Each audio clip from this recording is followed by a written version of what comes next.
Pentingnya menerapkan self-isolation untuk cegah penularan corona.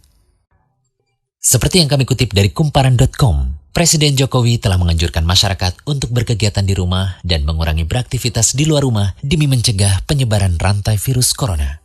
Sejumlah kepala daerah di Indonesia juga mengatakan hal yang sama.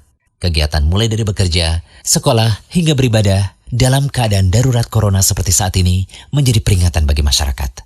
Mungkin orang-orang bertanya, kenapa sih harus libur? Atau bekerja serta belajar dari rumah selama 14 hari? Bahkan kebijakan 14 days self-isolation ini banyak diterapkan di beberapa negara. Begini, masa 14 hari dinilai sebagai waktu yang cukup untuk memutus rantai penyebaran virus corona. Ketika seseorang kontak dengan apapun yang bisa menginfeksinya dengan COVID-19, maka harus ditunggu minimal 14 hari. Jika tidak terjadi apa-apa, maka orang itu aman.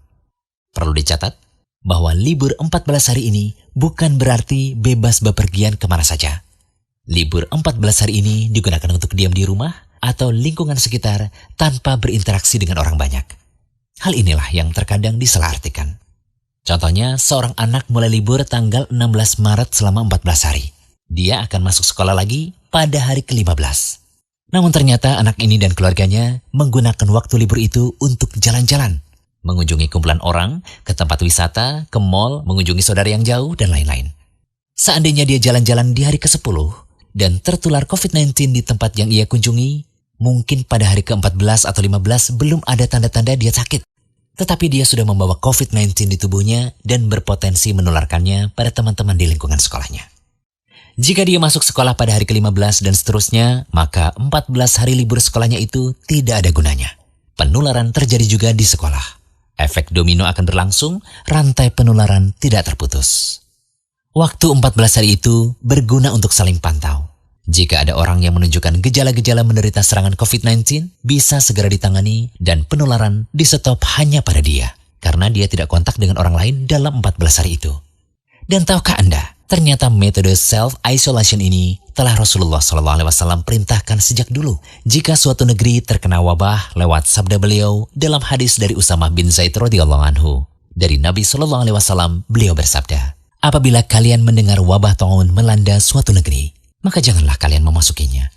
Adapun apabila penyakit itu melanda suatu negeri, sedang kalian ada di dalamnya, maka janganlah kalian keluar dari negeri itu. Ya, Islam telah memberi solusi. Apabila suatu daerah terkena wabah, tempat itu diisolasi. Orang yang berada di luar tidak boleh masuk dan yang berada di dalam tidak boleh keluar darinya. Inilah solusi Islam sejak kedatangannya 1441 tahun yang lalu. Pada babak inilah, kesadaran utama yang harus dibangun adalah menularkan semangat kolaborasi dan solidaritas seluruh warga masyarakat. Semua orang harus bekerja sama. Semua warga Indonesia harus membantu. Kompak, yaitu patuh untuk tidak kemana-mana dalam 14 hari itu, kecuali untuk hal-hal yang sangat perlu. Namun perlu diketahui bahwa masa 14 hari self-isolation ini bisa bertambah lama tergantung kebijakan dari otoritas kesehatan setempat. Mari kita bersatu melawan COVID-19 untuk diri kita, keluarga, negara, dan seluruh dunia.